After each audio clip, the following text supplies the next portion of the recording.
The PCS studies में आपका स्वागत है। फ्रेंड्स, आज हम लोग डिस्कस करेंगे 70th बीपीएससी मेंस क्लासेस के लिए डे 2 में 69th बीपीएससी मेंस के पीवाईक्यू, जिसमें हम डिस्कस करेंगे कि पिछले साल किस तरह के क्वेश्चंस पूछे गए थे और इस साल कैसे क्वेश्चंस आने की एक्सपेक्टेशंस हम कर सकते हैं। हमारे द्वारा इस चैनल में सारे कंटेंट को 70th बीपीएससी के लिए फ्री ऑफ कॉस्ट प्रोवाइड किया जा रहा है। आप चाहें तो इस यूट्यूब चैनल से पूरा 70th बीपीएससी मेंस के लिए प्रिपेयर कर सकते हैं और सारे कंटेंट और रिसोर्सेज को मेरे टेलीग्राम चैनल से डाउनलोड भी कर सकते हैं। इसके लिए आपको किसी भी कोचिंग में 1 रुपया भी देने की ज़रूरत नहीं है। आप आराम से इस चैनल के द्वारा पढ़ाई कर सकते हैं और टेलीग्राम से नोट्स डाउनलोड कर सकते हैं और पढ़ सकते हैं। किसी भी कोचिंग में आपको 1 रुपया भी देने की ज़रूरत नहीं है। तो आइए आज हम स्टार्ट करते हैं GS1 जो 70th बीपीएससी में आया था, 69th में आया था, उसकी प्रैक्टिस। हम फ्रेंड्स इसमें ट्रेंड एनालिसिस करेंगे जिससे कि हमें पता चले कि किस तरह के क्वेश्चंस आए थे और कैसा इस बार आने का चांस है और क्या ट्रेंड रहता है बीपीएससी एग्ज़ाम्स में। फ्रेंड्स, ये 69th बीपीएससी का क्वेश्चन है जिसे मैंने कॉपी पे लिख लिया है और आज मैं इसको आप लोगों के साथ डिस्कस करूँगा। आपके पास अगर क्वेश्चन होगा तो आप मिला सकते हैं कि ये एक्चुअल जो एग्ज़ाम में पूछा गया था ये वही क्वेश्चन है। तो आइए हम स्टार्ट करते हैं। इसमें सबसे पहले हम देखते हैं GS1 में टोटल 3 पार्ट होते हैं। पहला होता है हिस्ट्री, दूसरा होता है करंट अफेयर का और तीसरा होता है DI।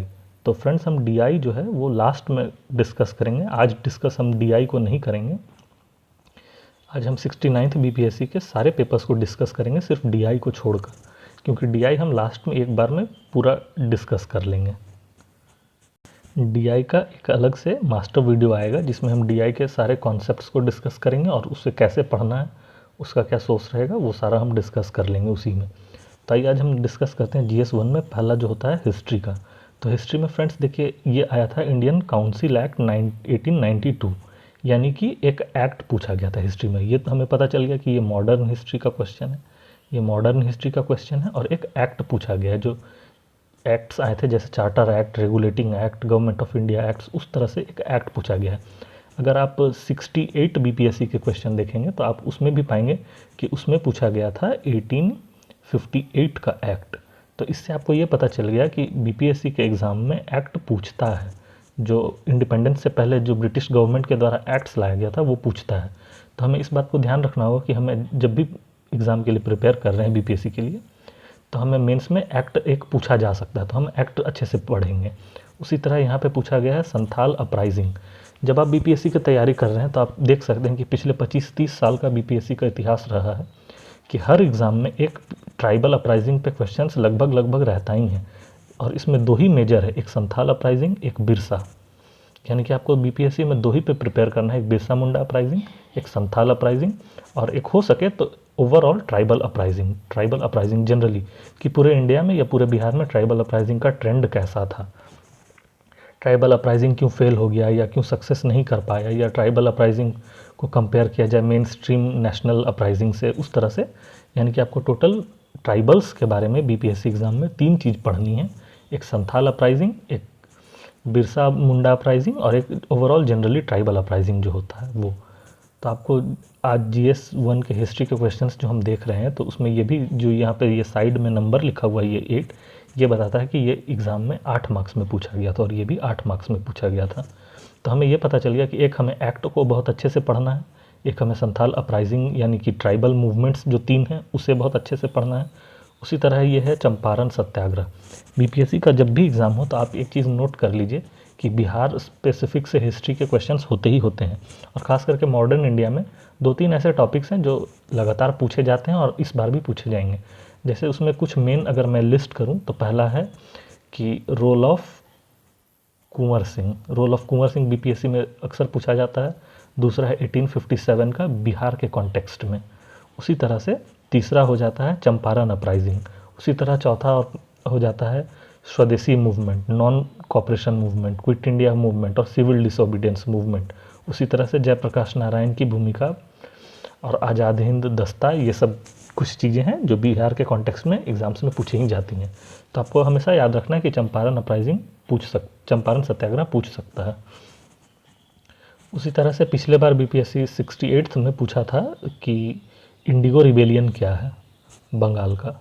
इसी तरह इस बार चंपारण सत्याग्रह पूछा है। तो इस तरह के क्वेश्चंस बिहार में पूछे जाते हैं। फ्रेंड्स, मैं सजेस्ट करूँगा कि आपको कि आप KBC नैनो की जो बुक आती है तो उसे ज़रूर ख़रीद लें, क्योंकि उसमें सारे PYQ दिए हुए हैं चैप्टर वाइज और टॉपिक वाइज, यानी कि हर साल कौन कौन सा पूछा गया क्वेश्चन और उसे टॉपिक वाइज सेग्रीगेट कर दिया गया है और उसका सॉल्यूशन भी प्रोवाइड किया गया है। तो मेरा पर्सनल सजेशन ये रहेगा कि आप अगर एग्ज़ाम्स की तैयारी कर रहे हैं तो मेंस के लिए वो बुक ले लें, जिससे कि आपको बहुत अच्छा बेनिफिट मिलेगा एनालिसिस करने में कि किस तरह के क्वेश्चंस आते हैं और उसमें किस तरह के आंसर्स की डिमांड रहती है। उसी तरह अगर बिहार का अगर क्वेश्चन आप देख रहे हैं तो उसमें आर्ट एंड आर्किटेक्चर से एक क्वेश्चन ज़रूर से ज़रूर आता है। एक तो पहला होता है मौर्यन आर्ट, दूसरा होता है पटना कलम और तीसरा होता है पाल आर्ट। एडिशनल में हम लोग एक चौथा पढ़ लेते हैं, जैसे कि पेंटिंग्स में मधुबनी पेंटिंग, पर जनरली मधुबनी पेंटिंग से कभी क्वेश्चंस पूछा नहीं जाता है, हम लोग एक्स्ट्रा में पढ़ लेते हैं मधुबनी पेंटिंग। पर जनरली मौर्यन आर्ट, पाल आर्ट और पटना कलम, इन तीन से एक न एक क्वेश्चन हर साल होता है। इसीलिए जब भी हम 70th की तैयारी कर रहे हैं तो हम ये श्योर करेंगे कि इन तीनों को हम अच्छे से करके जाएँ, क्योंकि ये गारंटी रहता है कि इन तीनों में से एक क्वेश्चन तो ज़रूर आएगा। जैसे कि 69 में मौर्यन आर्ट पूछा है, इसी तरह 68 में पटना कलम पूछा था, तो हो सकता है कि इस बार पाल आर्ट पूछ ले, इसीलिए हमें अच्छे से तैयार करना है इसे। उसी तरह से केव पेंटिंग, ये वाला एक जो टॉपिक है ये आजकल नया चल रहा है बिहार में, कि 68th में पूछा था केव्स के बारे में। 68th में क्वेश्चन आया था कि इंडिया में जो केव्स हैं उन केव्स के बारे में बताइए, ईस्टर्न इंडिया के केव्स। और इस बार पूछा है केव्स में भी और डीप चला गया और पूछा है cave painting of east India. तो हमें ये बात याद रखना है कि जब भी हम BPSC के लिए हिस्ट्री पढ़ रहे हैं तो उसमें हमें एंशियंट इंडिया पे ज़्यादा फोकस करना है और art and architecture, art and culture वाला जो थीम है उसे ज़्यादा अच्छे से कवर करना है। इसके लिए आप बहुत इजीली NCERT की बुक से कवर कर सकते हैं, और अगर आप NCERT से कवर नहीं करना चाहते तो मैं अपना पर्सनल नोट्स जो है वो टेलीग्राम पे अवेलेबल करवा दूंगा, जो मैंने प्रिपरेशन के दौरान बनाया, तो आप उससे भी बहुत आसानी से ये सब टॉपिक्स कवर कर सकते हैं। उसी तरह हम अगर नेक्स्ट क्वेश्चन देखते हैं तो इसमें ये क्वेश्चन है, Bihar has been the centre of learning and spiritualism for ancient time, explain in detail. Learning and spiritualism ancient time का बिहार में, तो हमें इसमें दिखाना लर्निंग और स्पिरिचुअलिज्म एंशियंट टाइम पे। तो लर्निंग में हम दिखा सकते हैं कि यहाँ पे जो कंपाइलेशंस हुए, जैसे साइंस एंड टेक में कंपाइलेशन जो हुआ आर्यभट्ट के द्वारा या फिर वराहमिहिर के द्वारा, या फिर लर्निंग्स जो हो सकते हैं गुप्ता पीरियड में जो पिलर बनाया गया आयरन पिलर, उसी तरह से और भी जितने भी सारे मैथमेटिशियंस हुए हैं, स्कॉलर्स हुए हैं, वो हम लर्निंग में दिखा सकते हैं। और स्पिरिचुअलिज्म में हम दिखा सकते हैं कि जैसे बहुत सारे बुक्स लिखे गए हैं, वेद पुराण उपनिषद्स, उसी तरह से ये अभिज्ञान शकुंतलम, इस तरह के जो बहुत सारे बुक्स लिखे गए हैं। उसी तरह से स्पिरिचुअलिज्म में बिहार जो है लैंड ऑफ बुद्धिज़्म जैनिज़्म है, तो ये सब हम दिखा सकते हैं इसमें। ये बहुत आसान क्वेश्चन था और इसका आंसर के लिए कोई बुक पढ़ने की भी ज़रूरत नहीं है, आप बहुत आसानी से इसमें पूरे एंशियंट इंडिया में बिहार का जो इंपॉर्टेंस है उसे दिखा के इसे अच्छे से एक्सप्लेन कर सकते हैं। या फिर एक दूसरा है चंपारण इंडिगो मूवमेंट और उसका इम्पैक्ट इंडियन फ्रीडम स्ट्रगल पे। तो आप देख सकते हैं कि चंपारण पे 2 क्वेश्चन पूछा गया, एक तो 8 नंबर में यहाँ पे चंपारण सत्याग्रह, और एक यहाँ पे पूछा गया है क्वेश्चन नंबर 2 में चंपारण इंडिगो मूवमेंट के ऊपर, यानी कि 2 पूछा गया। तो आपको इसको अच्छे से प्रिपेयर करना है ताकि आप किसी भी मार्क्स में पूछा जाए तो बना सकें। आइए अब हम क्वेश्चन नंबर 3 देखते हैं। तो क्वेश्चन नंबर 3 में दिया है critically examine the contribution of moderate phase of Indian national movement. Indian national movement जो बिहार में BPSC एग्जाम्स में पूछता है, तो ये बहुत बार ट्रेंड रहा है पूछने का कि पूछ ले कि मॉडरेट फेज से का क्या इंपॉर्टेंस रहा नेशनल मूवमेंट पे। जैसे अगर इस बार मॉडरेट फेज़ पूछा है तो हमें इससे रिलेटेड जो फेजेस होते हैं उसे भी याद कर लेना चाहिए। जैसे सोशलिस्ट्स का बिहार में क्या इंपॉर्टेंस रहा, जैसे आज़ाद दस्ता बना था, राम मनोहर लोहिया जी और जयप्रकाश नारायण का क्या कंट्रीब्यूशन रहा, या फिर रिवॉल्यूशनरी एक्सट्रीमिज़म का जैसे भगत सिंह का क्या कंट्रीब्यूशन रहा नेशनल मूवमेंट में। उसी तरह से कम्युनिस्ट्स का क्या इंपॉर्टेंस रहा नेशनल मूवमेंट में। मॉडरेट पूछा है तो हो सकता है रेडिकल्स का पूछ दे या फिर गांधी जी का पूछ दे, तो हमें इस तरह से इसको तैयार करना है। ये फ्रेंड्स हम PYQ जो है वो हमें एक ट्रेंड बताता है कि अगर इस तरह के क्वेश्चन पूछे जा रहे हैं तो इससे रिलेटेड भी पूछा जा सकता है, इसलिए हम उसे अच्छे से पढ़ेंगे। उसी तरह यहाँ पे पूछा है मॉडर्न एजुकेशन इन बिहार। के एजुकेशन सिस्टम से 2-3 टाइप के क्वेश्चन बनते हैं। पहला तो एक बनता है कि मॉडर्न एजुकेशन, इन बिहार, इस तरह से क्वेश्चन पूछता है कि मॉडर्न एजुकेशन किस तरह से स्टार्ट हुआ वो बताइए। या दूसरा में पूछ लेता है टेक्निकल एजुकेशन या साइंटिफिक एजुकेशन कैसे स्टार्ट हुआ बिहार में वो बताइए। और एक तीसरा टाइप का क्वेश्चन जो पूछता है बिहार में वो होता है कि डेवलपमेंट ऑफ प्रेस, कि बिहार में प्रेस का डेवलपमेंट कैसे हुआ। तो हम जब अपना नोट्स देंगे और उसे हम जब यूट्यूब पे पढ़ेंगे तो हम इस टॉपिक को बहुत अच्छे से कवर कर लेंगे। और फ्रेंड्स, मैंने ये जैसे GS1 का फर्स्ट पार्ट था तो मैंने इसमें ऊपर में लिख भी दिया है शॉर्टकट में कि हिस्ट्री से किस तरह के क्वेश्चन पूछे जा रहे हैं 67, 68, 69 में थीम्स। तो बिहार और इंडिया के लिए मॉडर्न को हमें अच्छे से पढ़ना है और एंशियंट को अच्छे से पढ़ना है। और मेडेवल में क्वेश्चंस नहीं पूछा जा रहा है, फिर भी हम अपने सिक्योरिटी के लिए मेडेवल का सिर्फ आर्ट एंड कल्चर देख सकते हैं, ये जैसे कि मुगल आर्ट एंड आर्किटेक्चर और दिल्ली सुल्तान के समय में आर्ट एंड आर्किटेक्चर, ये हम देख सकते हैं एक्स्ट्रा फैक्ट में। नहीं तो एंशियंट और मॉडर्न पढ़ने से भी काम हो जाएगा हमारा। और KBC नैनो से हम PYQ डिस्कस कर सकते हैं। तो फ्रेंड्स, GS1 जो हिस्ट्री होता है उसमें टोटल 3 क्वेश्चन आते हैं। क्वेश्चन 1 का जो 5 सब पार्ट होता है 8, 8, 8 और 7, 7, ये 5 सब पार्ट्स में क्वेश्चन था 38 नंबर का, तो हमने उसे देख लिया। क्वेश्चन नंबर 2 हमने देख लिया, क्वेश्चन नंबर 3 हमने देख लिया। तो टोटल हमें हिस्ट्री से 3 क्वेश्चन करने रहते हैं, जिसमें 1 जो है कंपलसरी रहता है और 2 का 2 पार्ट है A और B, उसमें से हमें सिर्फ एक करना है। उसी तरह 3 का 2 पार्ट है A या B, उसमें से हमने सिर्फ एक करना। टोटल 3 क्वेश्चन करने थे GS1 में हिस्ट्री का, वो हमने देख लिया। आइए अब हम देखते हैं सेक्शन 2 जिसमें करंट अफेयर के क्वेश्चंस पूछे जाते हैं, उसे देखते हैं कैसा रहता है। इसमें भी फ्रेंड्स 3 ही क्वेश्चन करने रहते हैं, जिसमें पहला क्वेश्चन जो क्वेश्चन नंबर 4 है वो कंपलसरी रहता है। इसमें टोटल 5 पार्ट होते हैं A, B, C, D और E। इसमें वही 8, 8, 8 और 7, 7 का डिवीजन होता है, टोटल 38 मार्क्स। और जो 2 और क्वेश्चन जो करने रहते हैं वो 5वां का A या B, इसमें से हम कोई एक कर सकते हैं, और 6ठा का A या B, इसमें से हम कोई एक कर सकते हैं। तो आइए फ्रेंड्स हम देखते हैं कि क्वेश्चन किस तरह से आए थे 69th BPSC में मेंस में। तो देखिए ये जो क्वेश्चन है, explain the concern of supreme court, SC का मतलब सुप्रीम कोर्ट मैं लिखता हूँ, तो SC यानी कि supreme court, on combating the gender stereotype. तो ये जेंडर स्टीरियोटाइप पे बहुत ही सिंपल बेसिक क्वेश्चन है जो इंडियन सोसाइटी का पार्ट है। तो अगर आप न्यूज़पेपर पढ़ रहे हैं और आप ऐसे की तैयारी कर रहे हैं तो इसके लिए मुझे नहीं लगता कि कुछ भी एक्स्ट्रा पढ़ने की ज़रूरत है। आप आराम से इस क्वेश्चन को डील कर सकते थे, इसके लिए कोई भी एक्स्ट्रा पढ़ने की कोई ज़रूरत नहीं है। उसी तरह से अगर हम नेक्स्ट क्वेश्चंस देखें तो क्वेश्चन नंबर B जो है उसमें दिया हुआ है BNS के बारे में। तो आपको पता चल रहा होगा कि करंट अफेयर का और न्यूज़पेपर का कितना ज़्यादा इंपॉर्टेंस है, करंट अफेयर और न्यूज़पेपर का कितना ज़्यादा इंपॉर्टेंस है BPSC के प्रिपरेशन में, खास करके GS1 जो आता है उसका जो सेक्शन 2 होता है उसमें, क्योंकि इसमें सारे क्वेश्चंस करंट अफेयर बेस्ड ही होते हैं। तो आप देख सकते हैं कि कैसे जेंडर स्टीरियोटाइप पे क्वेश्चन आया, जिसे आप बहुत आसानी से न्यूज़पेपर पढ़ रहे हैं, इससे पढ़ रहे हैं के लिए तैयारी करें तो बना सकते हैं।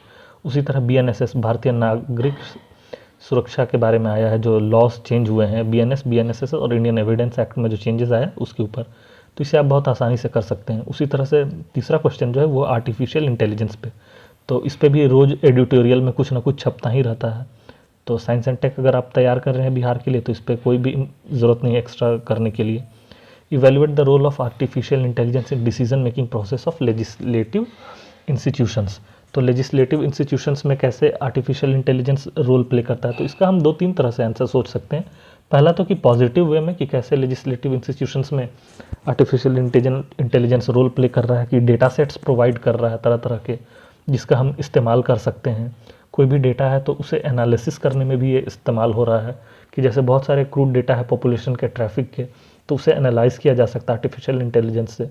दूसरा हम इससे नेगेटिव वे में ले सकते हैं कि आर्टिफिशियल इंटेलिजेंस का इतना ज़्यादा मिसयूज़ भी हो रहा है, जिसके कारण हमें उससे प्यूनिटिव और प्रिवेंटिव मेजर्स लेने पड़ेंगे। इसके लिए हमें लेजिस्लेशन को लाने की ज़रूरत है। इस तरह से इस क्वेश्चन को डील किया जा सकता था, बहुत आसान है।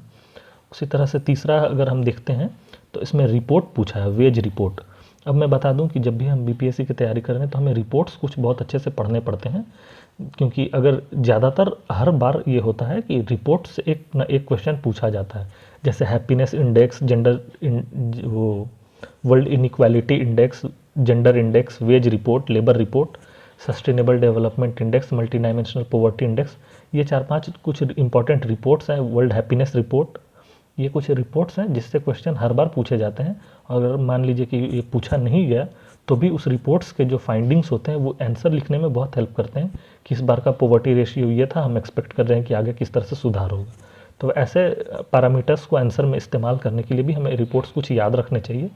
तो जो मैं इंपॉर्टेंट टॉपिक्स का लिस्ट दूंगा इस करंट अफेयर के लिए, तो उसमें मैंने कुछ रिपोर्ट्स को इंक्लूड किया है। आप चाहें तो और भी कुछ रिपोर्ट्स के डेटा को आप याद रख सकते हैं, क्योंकि हर बार बीपीएससी एग्जाम में एक रिपोर्ट पे क्वेश्चन होता ही है।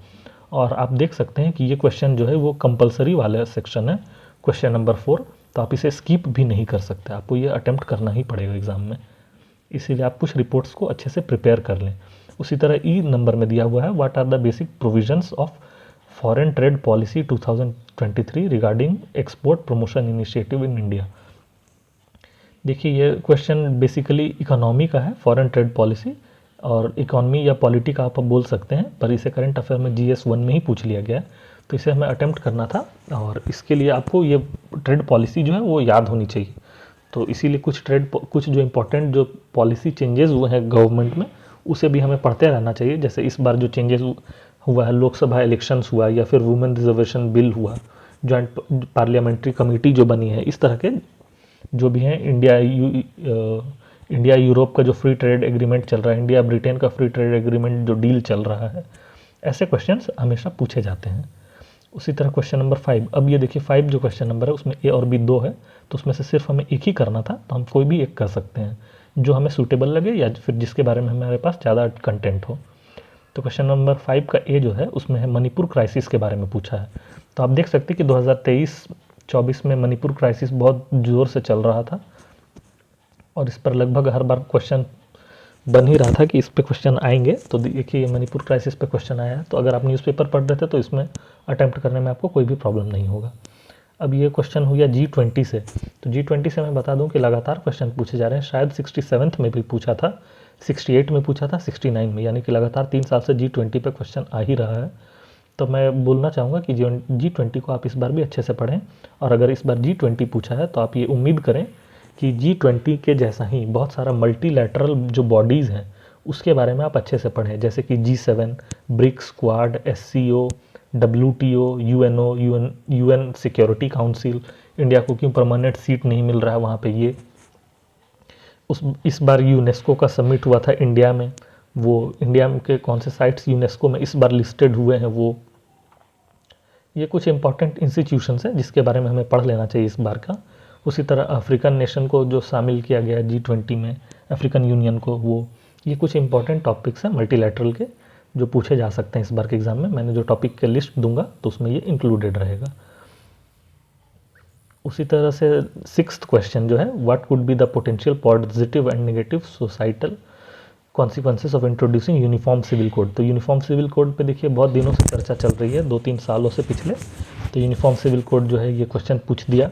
तो इसी तरह से मैं बोल रहा था कि इस बार भी पूछा जा सकता है बहुत सारा क्वेश्चन, और क्योंकि ये करंट अफेयर का सेक्शन है फिर भी देखिए इसमें पॉलिटी का क्वेश्चन पूछा है, तो ये हम टाइट डिवीज़न नहीं कर सकते कि पॉलिटी का पॉलिटी में ही पूछेगा, इकोनॉमी में नहीं पूछेगा, इकोनॉमी का पॉलिटी में नहीं पूछेगा, कुछ भी हो सकता है। इसलिए हमें अच्छे से प्रिपेयर करके रखना चाहिए। ये यूनिफॉर्म सिविल कोड का टॉपिक है, तो इस बार भी हम यूनिफॉर्म सिविल कोड को अच्छे से पढ़ के जाएंगे, हो सकता है पूछ दे।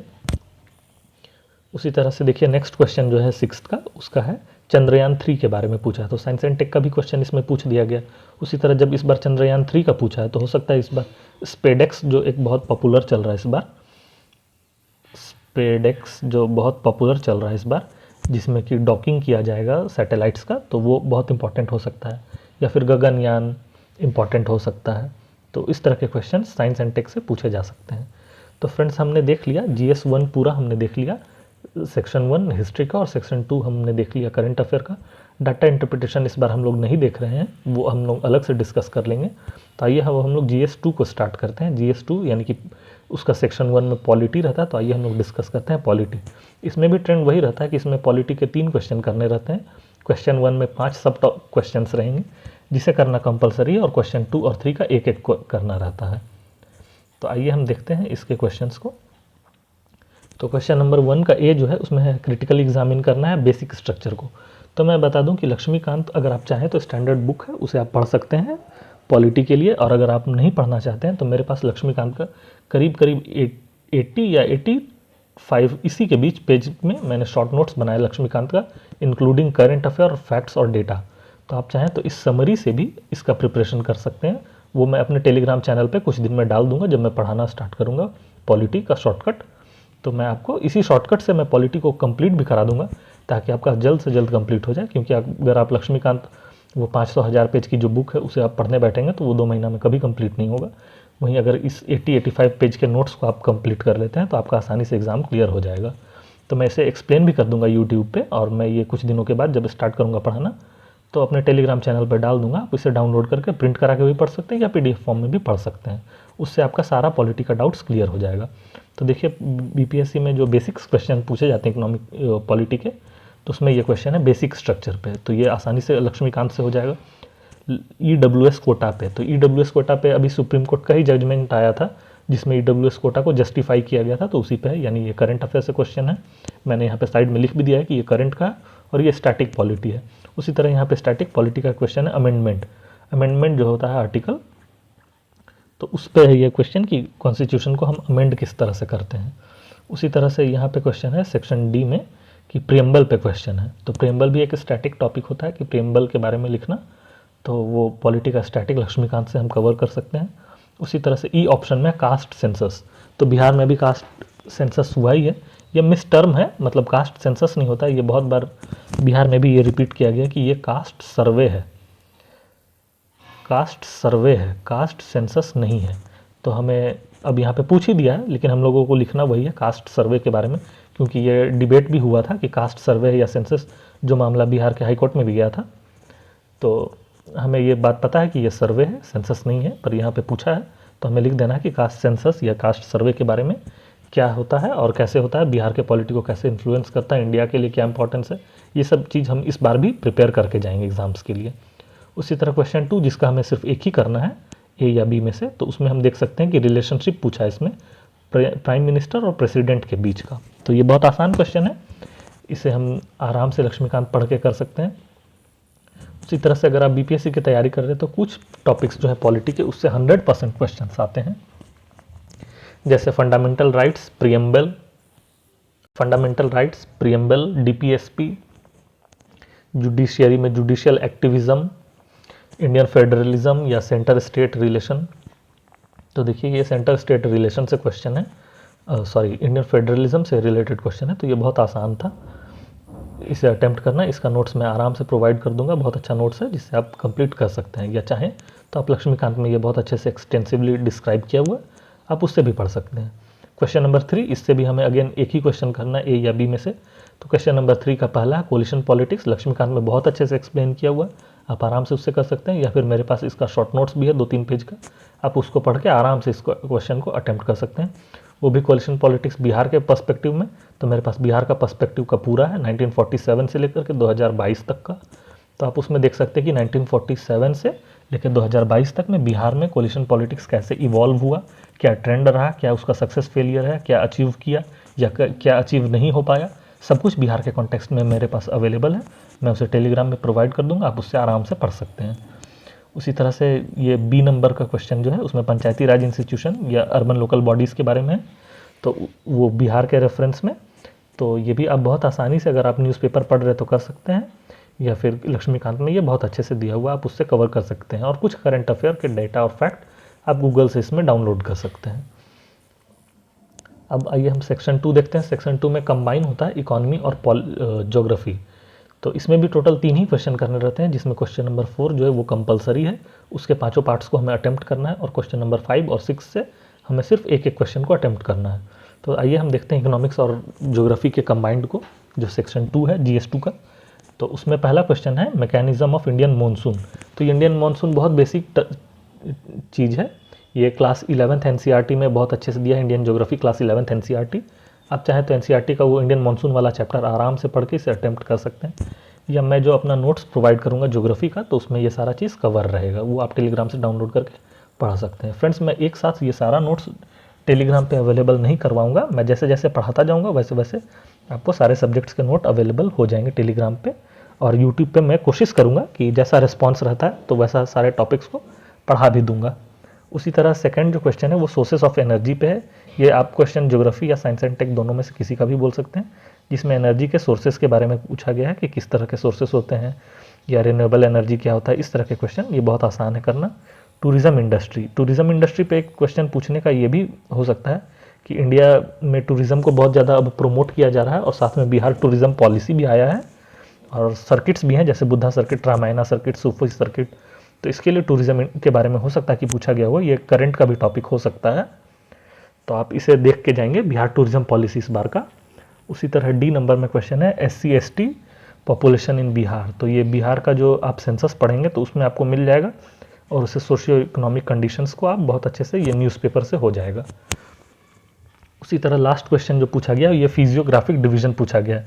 तो टोटल इंडिया में करीब 7 फिजियोग्राफिक डिवीजन्स माने जाते हैं और बिहार के बारे में भी पूछा गया है इंक्लूडिंग बिहार।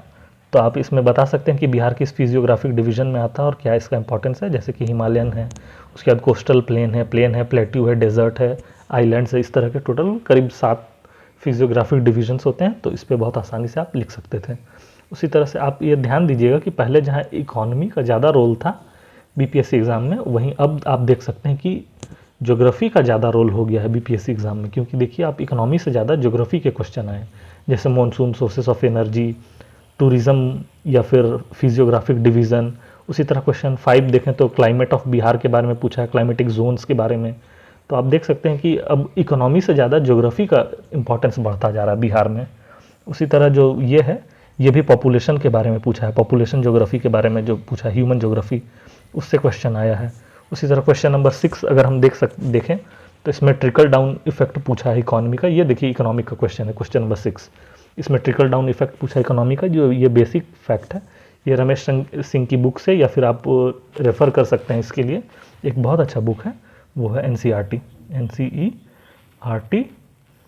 क्लास 11 का जो इंडियन इकोनॉमी वाला जो चैप्टर है NCERT का, ये बुक ही का नाम है Indian economy, class 11 NCERT economics. तो इकोनॉमिक्स का क्लास 11 का जो NCERT है आप उससे पढ़िए, आपको ये सारा बेसिक जो इकोनॉमिक्स का है इंडिया के कॉन्टेक्स्ट में वो बहुत अच्छे से कवर हो जाएगा।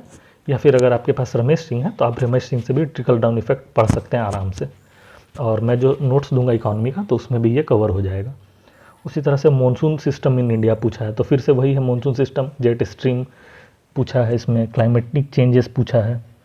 तो ये भी वही मॉनसून वाला चैप्टर ही है NCERT क्लास 11 का। तो आप देख सकते हैं कि क्लास 11 का जो NCERT है, खास करके इंडियन इकोनॉमी और इंडियन ज्योग्राफी का जो NCERT क्लास 11 का, वो बहुत ज़्यादा रोल प्ले कर रहा है। तो अगर आपके पास है तो बहुत अच्छा, आप पढ़ सकते हैं, नहीं है तो PDF में पढ़ सकते हैं, या फिर अगर स्टैंडर्ड बुक्स है ज्योग्राफी या इकोनॉमी का तो उससे भी ये कवर हो जाएगा। अब आइए हम लास्ट सेक्शन हमारा देखते हैं, जो कि है सेक्शन 3 GS2 का। सेक्शन 3 में जो है वो role of computer in modern society पूछा है। तो ये बहुत आसान है, ये तो ऐसे वाला टॉपिक है, तो इसमें आपको करने में कोई भी दिक्कत नहीं है, आप आराम से इसमें कवर कर सकते हैं। या साइंस एंड टेक का जो मैं कंबाइंड नोट्स दूंगा आपको, तो आप उससे भी इसे कंप्लीट कर सकते हैं। उसके बाद नेक्स्ट क्वेश्चन जो है, आपको मैं बता दूं कि सेक्शन 3 जो है उसमें हमें सिर्फ 2 क्वेश्चन करने रहेंगे, एक क्वेश्चन नंबर 7 और एक क्वेश्चन नंबर 8, यानी कि साइंस एंड टेक से कुल 2 क्वेश्चन करने रहते हैं। उसमें जो पहला रहता है वो कंपलसरी रहता है, उसके हमें 5 पार्ट को करना रहेगा, और जो दूसरा रहेगा क्वेश्चन नंबर 8, उसमें से सिर्फ हमें एक करना रहेगा। और यहाँ मार्क्स डिवीज़न भी जो है वो 36 का होता है, यानी कि जहाँ पहले जो क्वेश्चंस जो थे क्वेश्चन नंबर 1 to 6 उसे हमें टोटल 38 नंबर में करना था, ये पर ये वाला कुल 38 की जगह 36 नंबर का क्वेश्चन होता है, और इसमें सिर्फ हमें 2 ही करना रहता है। तो क्वेश्चन नंबर 7 जो है उसका पहला जो है वो A में कंप्यूटर साइंस के बारे में पूछा है, कंप्यूटर का रोल मॉडर्न सोसाइटी में। तो ये बहुत आसान था, आप आराम से इसके लिए लिख सकते हैं, इसके लिए कोई भी नोट्स या तैयारी या न्यूज़पेपर की ज़रूरत नहीं है। आप अगर BPSC की तैयारी करें तो इतना आपको कॉमन सेंस है कि आप कंप्यूटर के बारे में आसानी से लिख सकते हैं। उसी तरह से जो दूसरा क्वेश्चन है B नंबर, उसमें पूछा है कि with suitable example discuss the relationship between technology and social development. मुझे लगता है कि ये दोनों को A और B जो क्वेश्चन हैं वो साइंस एंड टेक के क्वेश्चन की जगह ऐसे के टॉपिक्स ज़्यादा हैं, तो इसमें बहुत आसान है डील करना, इसके लिए कोई नोट्स की ज़रूरत नहीं है, आप आराम से इससे डिस्कस कर सकते हैं। Discuss the role of science and tech in industrial development of Bihar. तो ये थोड़ा सा अच्छा क्वेश्चन हो सकता है, इसमें आप इंडस्ट्रियल डेवलपमेंट में दिखा सकते हैं कि पहला तो MSME में कैसे हेल्प कर रहा है, जैसे जूट इंडस्ट्री में, या फिर मखाना के प्रोसेसिंग में, या फिर जो चावल वगैरह होता है उसके राइस के प्रोसेसिंग में।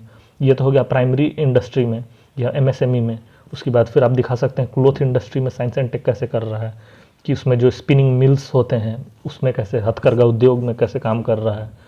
उसी तरह से फिर आप हेवी इंडस्ट्री में दिखा सकते हैं कि जैसे लोकोमोटिव इंडस्ट्री है, थर्मल पावर है, उसमें कैसे कर रहा है। उसके बाद आप दिखा सकते हैं कि साइंस एंड टेक्नोलॉजी अभी उतना डेवलप नहीं है, जिसके कारण गया से यूरेनियम और जमुई से सोना अभी हम निकाल नहीं पा रहे हैं। यही साइंस एंड टेक्नोलॉजी का इंपॉर्टेंस है कि अगर हम वैसा टेक्निक इवॉल्व कर लें तो फिर हम जमुई से सोना और गया से यूरेनियम भी निकाल सकते हैं। तो इस तरह से आप इस क्वेश्चन को डील कर सकते थे। उसी तरह से how modern technology help us in during corona, तो ये तो बहुत आसान है कि कोरोना के लिए मॉडर्न टेक्नोलॉजी ने कैसे हेल्प किया। तो बायोलॉजी में हेल्प किया, जैसे कि mRNA वैक्सीन्स हमने बनाया। उसी तरह से इंडस्ट्रीज़ में हमने पीपी किट बनाया, सैनिटाइज़र्स ये सब बनाया हमने, हेल्थ सर्विसेज को अच्छा किया। जो उसके बाद इंडस्ट्रीज़ हुआ उसमें हमने ऑक्सीजन बनाया जिसे हमने पूरे देश में सप्लाई किया। उसके बाद मॉडर्न टेक्नोलॉजी जो है जैसे इंटरनेट और सोशल मीडिया, उससे हमने न्यूज़ जाना, एक दूसरे से अवेयरनेस फैलाया। टीवी का मोदी जी ने बहुत अच्छे से इस्तेमाल किया कि सोशल मीडिया और टीवी पे हमारे प्राइम मिनिस्टर ने वीडियो संदेश दिया कि कोविड के दौरान हमें क्या क्या करना चाहिए और क्या नहीं करना चाहिए, डूज एंड डोंट्स। वैसे इस क्वेश्चन को डील किया जा सकता था, ये बहुत आसान क्वेश्चन है। उसी तरह right notes on roll of technology in sustainable development, sustainable development के लिए टेक्नोलॉजी का क्या रोल है। ये सारे टॉपिक्स मुझे लगता है कि ये ऐसे टाइप टॉपिक्स है, इसे बहुत आसान है डिस्कस करना।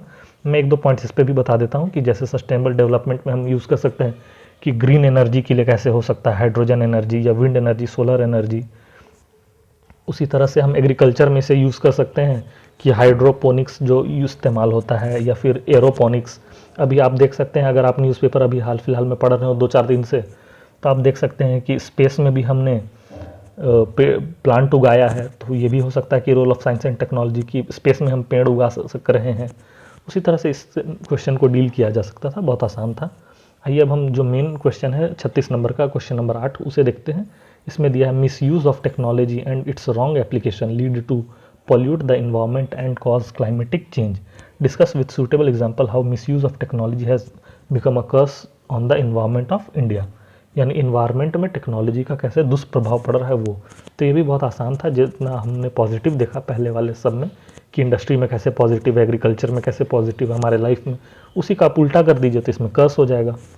या फिर ये क्वेश्चन नंबर 8 का जो बी है, ये बहुत इंपॉर्टेंट है इसलिए क्योंकि इसमें नैनो टेक्नोलॉजी के बारे में पूछा है। अगर आप बीपीएससी के एग्ज़ाम को दे रहे हैं तो आपको ये दो चीज़ बहुत ज़रूरी है पढ़ना। एक है बायोटेक और दूसरा है इसमें नैनोटेक। बायोटेक और नैनोटेक से 100% क्वेश्चन पूछा जाता है, हर साल पूछा जाता है। इसीलिए आप इस दोनों को बहुत ही अच्छे से प्रिपेयर करिएगा, इसका एक एक डायमेंशन। और अगर आपके पास नोट्स नहीं है या प्रिपेयर करने में कोई भी प्रॉब्लम है तो मैं टेलीग्राम पे अवेलेबल करवा दूंगा, या आप कमेंट बॉक्स में मेरे से मांग भी सकते हैं। और वैसे भी मैं इसके नोट्स को टेलीग्राम पे अवेलेबल करवा दूंगा, इसका एक एक डायमेंशन, क्योंकि हर साल नैनो टेक्नोलॉजी या फिर बायोटेक्नोलॉजी से क्वेश्चन पूछा ही जाता है। तो फ्रेंड्स आइए इसके बाद हम देखते हैं ऐसे। तो मेरा ये पर्सनल सजेशन रहेगा कि ये वीडियो फिर बहुत लंबा हो जाएगा, इसलिए हम ऐसे को आज डिस्कस नहीं कर रहे हैं। इसमें दो चीज़ों को हमने छोड़ दिया, एक ऐसे और एक डेटा इंटरप्रिटेशन। डेटा इंटरप्रिटेशन का एक अलग से मास्टर्स क्लास आएगा, उसमें हम डाटा इंटरप्रिटेशन के जो भी सारे इंपॉर्टेंट फार्मूला है, कैसे उसे अटेम्प्ट करना चाहिए, क्या सोर्स होना चाहिए, उस सोर्स को कैसे इस्तेमाल करना चाहिए, वो सब हम सीखेंगे।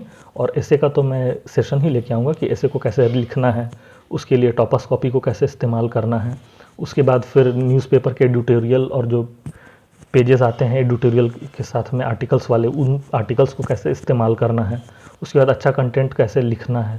उसके बाद अलग अलग कोचिंग के अगर मेरे पास नोट्स अवेलेबल होंगे तो मैं उसे भी प्रोवाइड करवा दूंगा कि कैसे एनेक्डोट्स, कोट्स, स्टोरीज़ ये सब को इस्तेमाल करना है, कैसे पैराग्राफ चेंज करना है, कनेक्टिंग लाइंस कैसे लिखना है, वो सारा चीज़ मैं अलग से एक क्लास लेकर आऊँगा ऐसे के लिए, तो उसमें अवेलेबल करवा दूँगा।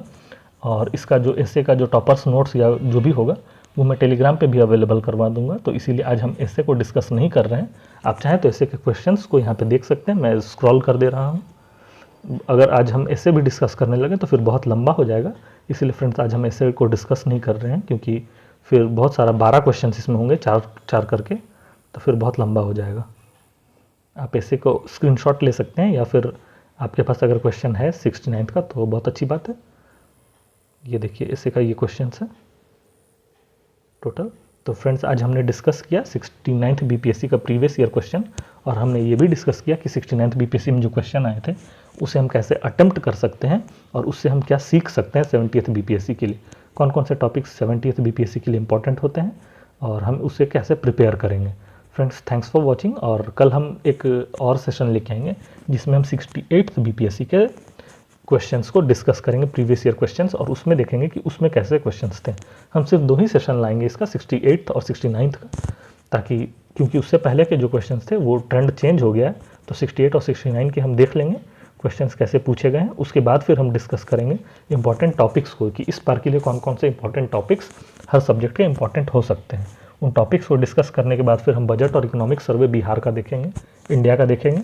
उसके बाद फिर आपका जैसा सपोर्ट रहेगा और आप जैसा बोलेंगे तो फिर मैं वैसा जीएस का कोई टॉपिक को स्टार्ट करूँगा पढ़ाना यूट्यूब पे, और उसका नोट्स अवेलेबल करवा दूंगा टेलीग्राम चैनल पे। एक एक करके हम सारे जीएस के टॉपिक्स और ऐसे डेटा इंटरप्रिटेशन सारे को यूट्यूब पे कवर करेंगे वीडियो लेक्चर के फॉर्म में, और सारे का नोट्स भी आपको टेलीग्राम चैनल पे अवेलेबल होगा। तो आपको कहीं भी किसी कोचिंग में 1 रुपया भी देने की ज़रूरत नहीं है, सारा नोट्स आपको अवेलेबल होगा और सारा कुछ यूट्यूब पे पढ़ाया जाएगा। तो इस सेशन में बने रहें, लाइक शेयर और सब्सक्राइब करें। Thanks for watching the PCS studies.